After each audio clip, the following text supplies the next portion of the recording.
Hello दोस्तों, नमस्कार। मेरा नाम है रोहित कुमार। आप सभी का स्वागत है हमारे इस यूट्यूब चैनल पे। कक्षा 10 के लिए मैथमेटिक्स पढ़ा रहे थे। पिछले साल के क्वेश्चन पेपर का सोल्यूशन लेते हैं आए थे और ये है 5वां सेट चल रहा है। उसके 5वें क्वेश्चन पे पहुंच चुके हैं। चलिए शुरुआत करते हैं। शुरुआत में हम समझते हैं 5वें प्रश्न के जो 5वें सेट का 5वां प्रश्न है, उसमें टोटल 4 क्वेश्चन होने हैं। सभी 4-4 नंबर के होते ही हैं और हमेशा से होते रहे हैं, आगे भी होते रहेंगे। और इस 5वें क्वेश्चन में कौन कौन से क्वेश्चन आ रहे हैं वो हम देख लेते हैं। 5वें का जो का नंबर क्वेश्चन है वो हम देखते हैं। इसमें कहा गया है कि एक्स के किस मान के लिए निम्नलिखित रैखिक समीकरण युग्मों के अपरिमित रूप से अनेक हल होंगे। जो पहला समीकरण हम देखते हैं वो दिया गया है कि x plus 3y is equal to k minus 3। Okay, जो दूसरा समीकरण दिया है वो 12x प्लस के वाई इजकल टू के दिया गया। ये दोनों समीकरण दिए गए। इन दोनों समीकरणों को हमको हल करना है और अपरिमित रूप से अनेक हल होने का अर्थ यही होता है कि ये दोनों समपाती, मतलब कि देखो दो लाइनें हैं, एक लाइन ये है, दूसरी लाइन भी उसी के ऊपर होगी, तो वो हर एक पॉइंट पे एक दूसरे से मिलेंगे, तो होगी अपरिमित रूप से अनेक हल। रैखिक समीकरण में आपको मिल जाता है। और अब जब ये अपरिमित रूप से अनेक हल होते हैं तब हम यहाँ पे के की वैल्यू तब निकाल पाते हैं जब हमको a1/a2 b1/b2 c1/c2 के रिलेशन के बारे में पता होता है। तीनों का रिलेशन क्या होता है जान लो जल्दी से। अगर a1/a2 does not equal to b1/b2 होता है तब उसके केवल एक हल होते हैं। b1/b2 होता है तो उसके केवल एक हल होते हैं। तब प्रतिच्छेदी रेखाएं होती हैं, ऐसे दूसरों को इंटरसेक्ट करने वाली, काटने वाली, और एक ही पॉइंट पे काटती हैं। इस वजह से वो क्या कहलाते हैं, प्रतिच्छेदी रेखाएं कहलाती हैं और उनके केवल एक हल होंगे, केवल एक बिंदु पे मिलते हैं और ये संगत रेखाएं होती हैं। आगे दूसरा होता है समांतर रेखाएं, जो कभी एक दूसरे को नहीं मिलती, उनको असंगत रेखाएं कहते हैं। ठीक है, अब इनके कोई भी हल नहीं होता है, जीरो हल होते हैं, एक भी हल नहीं होता है। अब इस स्थिति में क्या होता है कि a1/a2 इक्वल होता है b1/b2 के। ठीक है, b1/b2 के इक्वल होता है, पर इक्वल नहीं होता है c1/c2 के। ठीक है, ये होती है स्थिति। अगर ऐसा है तो हम कह देंगे वो समांतर है। थर्ड वाला जो पोजीशन होता है वो होती है अपन ये समपाती वाली रेखाएं, ये संगत होती है और हर एक बिंदु पे एक दूसरे से मिल रहे हैं, तो अपरिमित रूप से अनेक हल होते हैं। ऐसी स्थिति में a1/a2 equal to b1/b2 equal to c1/c2 होता है। ठीक है, ये पोजीशनिंग होती है। तो आई थिंक आपको समझ में आ गया, याद हो गया, याद कर लीजिए। ठीक है, आपको पता होना चाहिए कि हो क्या रहा है। ठीक है, अगर आप भूल गए तो फिर गए, फिर तो गए, किसी काम के नहीं रहेंगे। तो इस क्वेश्चन के लिए थोड़े समझते हैं।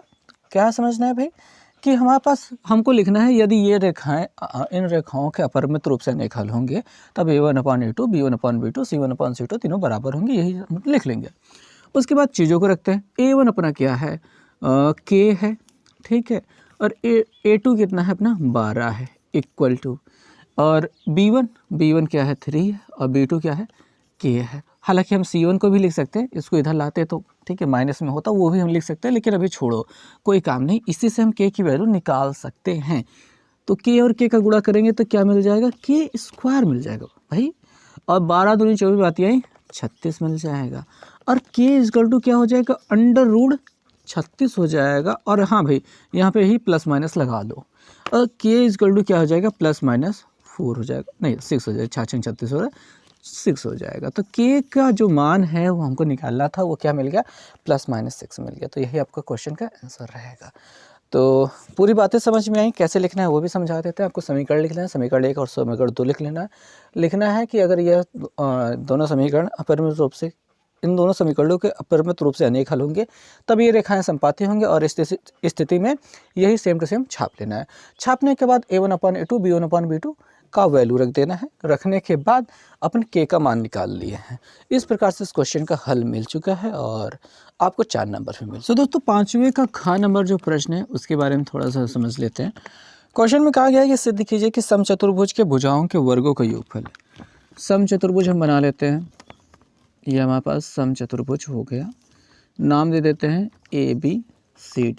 ABCD समचतुर्भुज है जिसकी सभी भुजाएं बराबर होती हैं।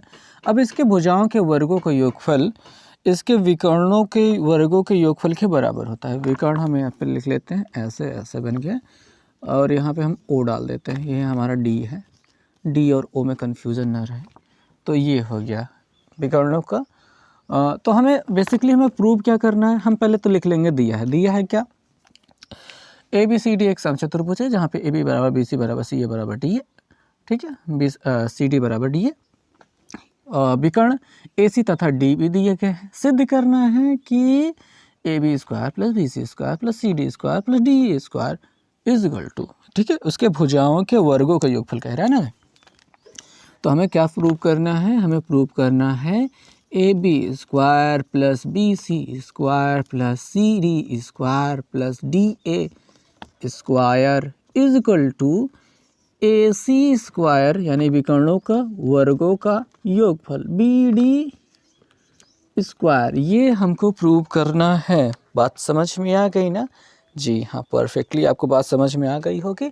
आइए शुरुआत करते हैं। कहाँ से हम करेंगे, लिखेंगे। चूँकि समचतुर्भुज के विकर्ण एक दूसरे को समकोण पर समद्विभाजित करते हैं, इसलिए ये वाला पार्ट बराबर हो जाएगा इसके, ये वाला पार्ट बराबर हो जाएगा इसके। यहाँ पे हर जगह बन जाएगा 90 अंश। जब ये स्थिति लिख देंगे तब आपको लिखना होगा ए ओ बराबर ओ सी, बी ओ बराबर ओ डी। ये दोनों पार्ट लिखने के बाद और साथ में लिख देंगे कोण ए ओ बी बराबर 90 अंश। ऐसा हम लिख देंगे। उसके बाद आते हैं भाई, लिखेंगे त्रिभुज ए ओ बी में, त्रिभुज ए ओ बी में भाई हमको यहाँ पे 90 अंश मिला है, बिल्कुल मिला ही है। तो हम क्या कहेंगे कि ए बी स्क्वायर बराबर पाइथागोरस पर में लगा रहे हैं, वो 90 यहाँ मिला है, कर्ण हो गया। तो ए बी स्क्वायर बराबर मिल जाएगा A O square plus O B square. ये समीकरण नंबर 1 हो जाएगा। ठीक है, बिल्कुल अच्छे से समझ में आया भाई। यहाँ पे आपको इस त्रिभुज में लिख लेना होगा कि यहाँ पे कोण ए ओ बी बराबर 90 अंश लिख लिया और उसके बाद ये लिख दिया, समीकरण नंबर 1 बन गया। इसी प्रकार से भाई क्या होगा, इसी प्रकार से क्या हम बी सी के निकाल सकते हैं। बी सी बराबर क्या मिलेगा, बी सी स्क्वायर बराबर मिल जाएगा ये क्या ओ सी, ठीक है, O C square plus O B square, ठीक है, समीकरण नंबर 2 हो जाएगा। ऐसे ही सी डी निकाल सकते हैं। सी डी स्क्वायर बराबर क्या मिल जाएगा, सी डी स्क्वायर बराबर मिल जाएगा हमें O C square plus O D square, ये मिल जाएगा, समीकरण नंबर 3 कह देंगे हम। तो अब अगर हम चौथे त्रिभुज की बात करें, चौथा त्रिभुज कौन सा आ जाएगा, हम यहाँ पे ए डी तक पहुँच गए हैं। देखिए ओ सी डी हो गया, ए डी पे नहीं है। ए डी स्क्वायर बराबर क्या हो जाएगा, ए डी स्क्वायर बराबर आपको मिल जाएगा O A square plus O D square. Perfect है, ये 4th नंबर इक्वेशन हो जाएगा। अब हम क्या करेंगे, देखिए हमको LHS में जो चाहिए था A B square plus B C square plus C D square plus D A square, हमको यहाँ पे मिल गया A B square plus B C square plus C D square plus D A square. हम चारों इक्वेशन को जोड़ लेंगे, लिखेंगे समीकरण 1 2 3 4 को जोड़ने पर हमको यहाँ पे क्या मिल जाएगा, लेफ्ट साइड में A B square plus B C square plus C D square हमको मिलेगा C D square plus D A square हो जाएगा। बराबर के उस पार चलते हैं, बराबर के उस पार ओ ए स्क्वायर और ओ ए स्क्वायर 2 बार है, ओ बी 2 बार है, ओ सी 2 बार है, ओ डी 2 बार है। जोड़ लेते हैं, ओ ए स्क्वायर 2 लिख लिया plus O B 2 O B square plus 2 O C square plus 2 O D square, ये हो गया। जी हो गया। आगे वाले पे चलेंगे, क्या करना है अब। देखिए ओ ए और ओ सी जो है वो बराबर हैं, ओ ए और ओ सी क्या है, बराबर है। तो ओ सी की जगह पे हम ओ ए यूज़ कर सकते हैं। ओ ए स्क्वायर प्लस ओ सी की जगह हमने कर दिया 2 ओ ए स्क्वायर, हम यूज़ कर सकते हैं। ठीक है, कर लिया। O B square plus O D square, हम देखिए 2 ओ बी स्क्वायर लिखते हैं प्लस ओ डी जो है, ओ डी ये जो ओ डी है वो ओ बी के बराबर था, तो हम यहाँ पे लिख सकते हैं 2 ओ बी स्क्वायर। ऐसा क्यों किया है, बात को समझाते हैं कि हम ओ ए स्क्वायर और ओ सी स्क्वायर को जोड़कर सीधा सीधा ए सी स्क्वायर नहीं कर पाएंगे, ऐसा पॉसिबल नहीं है। ठीक है, क्योंकि स्क्वायर लगा है और 2 भी साथ में लगा, तो ये नहीं हो सकता, लेकिन हम ये कर सकते हैं, तो हमने कर दिया। अब 2 और 2 जोड़ करके क्या हो जाएगा, 4 ओ ए स्क्वायर हो जाएगा, ऐसा बन जाएगा। साथ में यहाँ पे 4 ओ बी स्क्वायर बन जाएगा। ठीक है, 4OA जो हो जाएगा वो 2OA होल स्क्वायर बन सकता है। 2 का स्क्वायर 4, OA का स्क्वायर मतलब OA का स्क्वायर OA स्क्वायर, ऐसे ही बन जाएगा 2OB स्क्वायर। ठीक है, लास्ट वाली लाइन पे पहुंच चुके हैं, ध्यान से देखिएगा। यहाँ से ये समझ 40 मत समझिएगा, ठीक है। 4OA स्क्वायर है, ठीक है। यहाँ पे 40 नहीं है, 4OB स्क्वायर है। O और 0 में थोड़ा सा अंतर नहीं रह पाया, छोड़िए इन बातों को। बात को समझते हैं कि OA स्क्वायर जो हो रहा है, 2OA जो O हो रहा है, OA का दुगुना कौन होता है? AC होता है। और OB का दुगुना कौन होता है? OBD होता है। यही चीज़ का यहाँ पे अप्लाई करना है। तो हमने OA का दुगुना क्या लिख दिया? AC स्क्वायर लिख दिया, और OB का हो गया BD हो गया, BD स्क्वायर हो गया भाई। ठीक है, जो हमको RHS में लाना था उसके बराबर हम आ चुके हैं। तो इस प्रकार से यहाँ पे थोड़ी सी चीज़ें, दो ही बातें आपको समझनी है कि हम OC को OA में बदले हैं और D को OB में बदले हैं। क्यों? क्योंकि हम डायरेक्ट नहीं जोड़ सकते थे। डायरेक्ट जोड़ने के बाद ये जो 4 आ गया, 4 को 2 का घाते 2 बनाया है ताकि हम 2AB OA बराबर AC कर सकें। ठीक है, ऐसा कर सकें। तो ये आपके इस क्वेश्चन के लिए मेन पार्ट रहेगा जो आपको समझना चाहिए। तो अगर आपको समझ में आ गया है तो फिर आगे वाले क्वेश्चन पे चलते हैं। अगर आपको नहीं आया तो थोड़ा सा पीछे करके आप देख लीजिए दोबारा से। 5वें का ग नंबर जो प्रश्न है, यहाँ पे हमको LHS RHS प्रूव करना है, सिद्ध करना है। दिया गया है tan theta upon 1 minus cot theta plus cot theta upon 1 minus tan theta. अब ये लाना है 1 equal to 1 plus cosec theta sec theta into cosec theta में। हम RHS को नहीं लिख रहे हैं, RHS को डायरेक्ट लिख करके शुरू करते हैं सॉल्यूशन। सिंपल मेथड में बताऊंगा, सभी को हमेशा बताया जाता है कि साइन और कॉस के टर्म में चेंज कर दीजिए, आसान हो जाएगा। tan को लिखते हैं sign theta upon cos theta, okay, बराबर के निशान यहाँ पे बनाएंगे।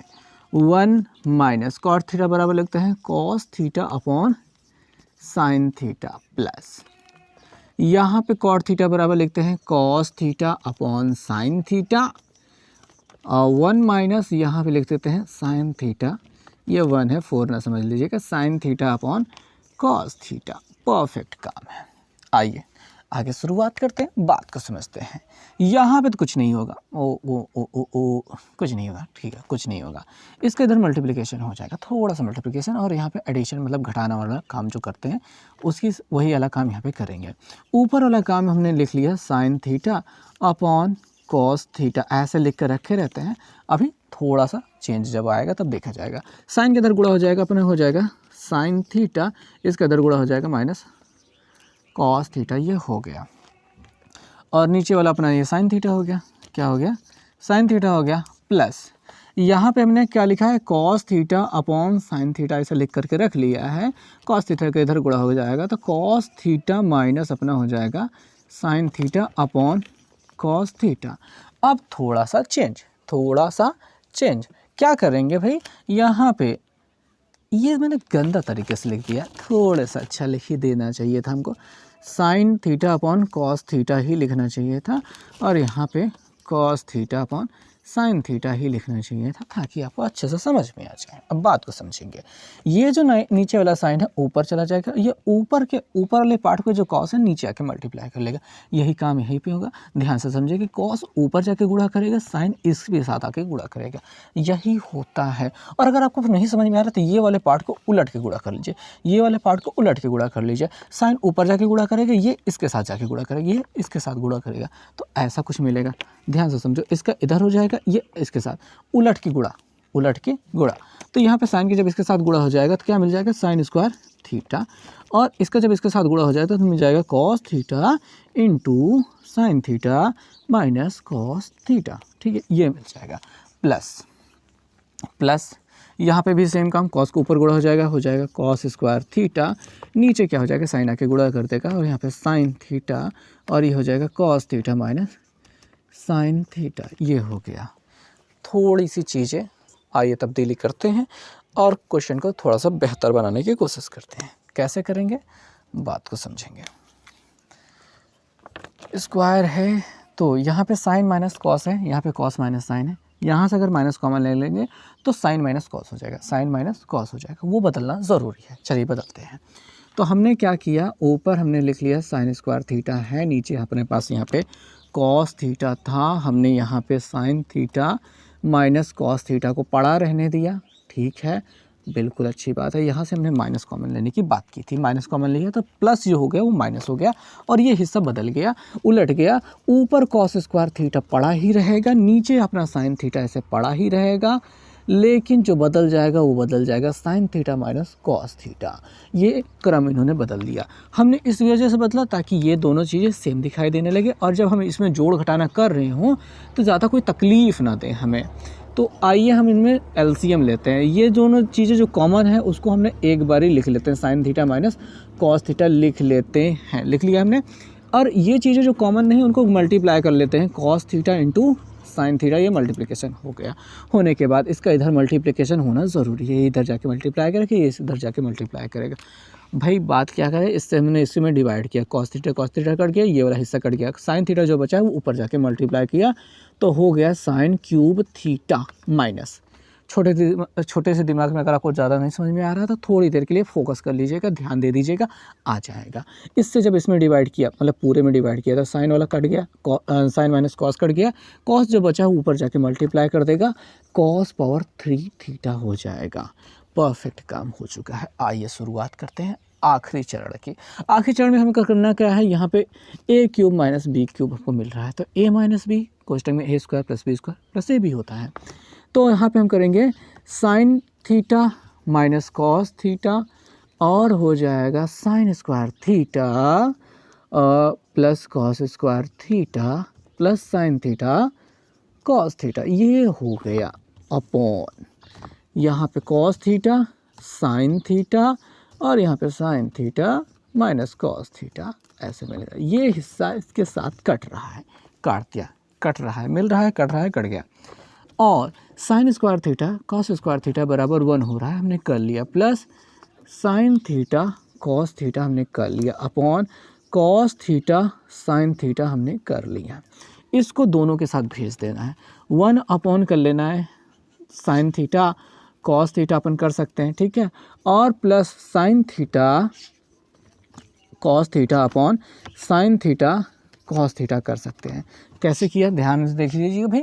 इसको जो किया है दोनों के साथ बांट दिया है, दोनों के साथ बांट दिया, इसको दोनों के साथ बांट दिया, इसके 1 अपॉन कर लिया, इसको sign theta cos theta upon sine theta upon cos theta कर लिया। ये पूरा कट जाएगा, बचेगा 1। क्या बचेगा 1। यहाँ पे हमने कर दिया है जगह की सॉल्टेज, ठीक है। ये हो गया 1 जो हमको 1 चाहिए था, प्लस 1 अपॉन साइन बराबर कोसेक होता है, 1 अपॉन कॉस बराबर सेक होता है, तो सेक थीटा और कोसेक थीटा हमको मिल गया और प्लस 1 हो गया। हम 1 plus sec theta plus cosec theta, 1 plus sec theta cosec theta कर सकते हैं, उसको उलट के आगे पीछे कर सकते हैं। तो इस प्रकार से जो LHS में लाना चाहिए था वो मतलब RHS में जो लाना चाहिए था वो हमने ला दिया है। क्वेश्चन का शुरुआत किया, बहुत धीरे धीरे चले हैं, प्रक्रिया को समझते हुए चले हैं और आखिरकार हमारा उत्तर आ ही गया है। तो चलिए नेक्स्ट क्वेश्चन पे चलते हैं।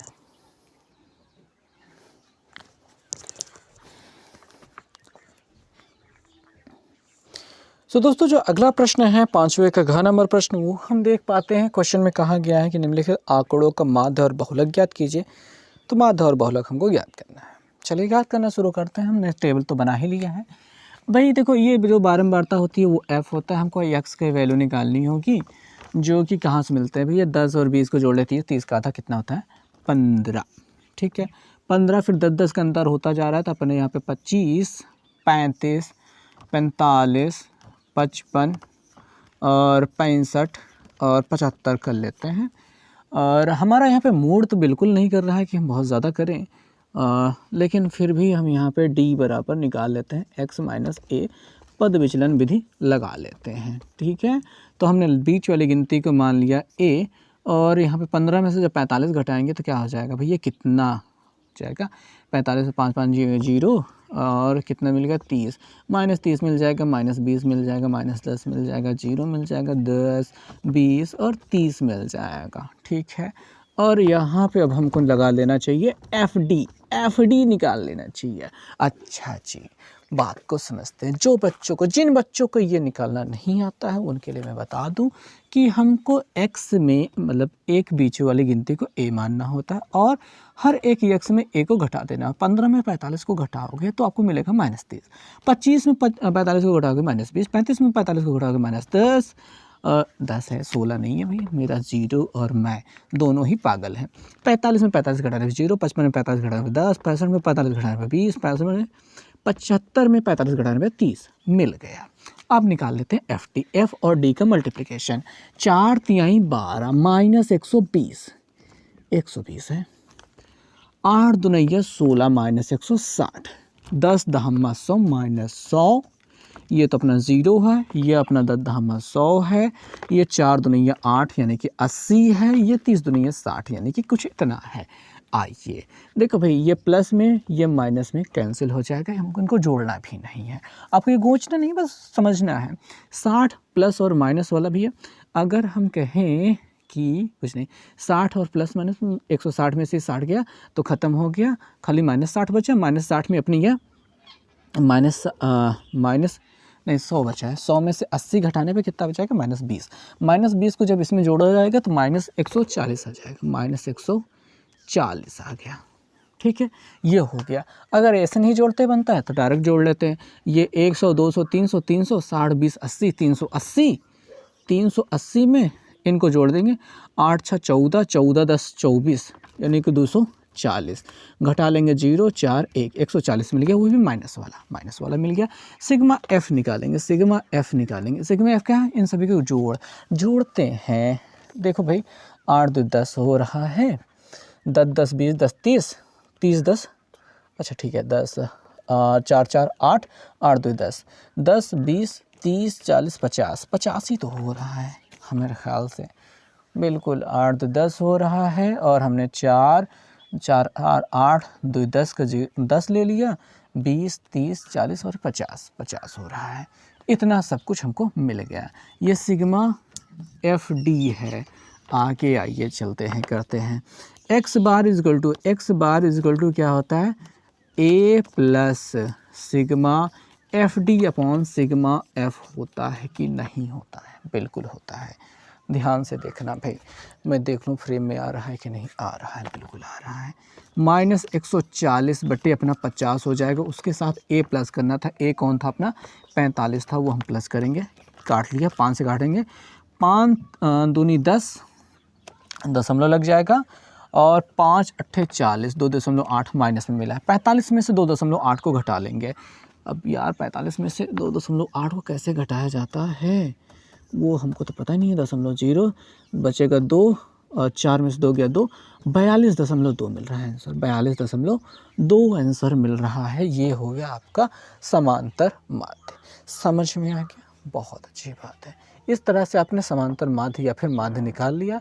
अब बारी आ जाती है बहुलक की। बहुलक को हमको निकालना था तो इसको हटा देते हैं, मिटा देते हैं। ठीक है, मिटा दिया हमने, इसकी भी हमको कोई ज़रूरत नहीं है। बहुलक हम निकालने के लिए फार्मूला हमको यूज़ करना है और इसमें चीज़ों को अप्लाई करना है। देखते हैं सबसे बड़ा मान बारंबारता का कौन सा है, 12 ही तो सबसे बड़ा है, तो ये हो जाएगा F1। इसके ऊपर वाला हो जाता है F0, नीचे वाला हो जाता है F2 और इसके सामने वाला होता है बहुलक वर्ग, और उसमें जो छोटी वाली सीमा दिखाई दे रही है वो होती है L।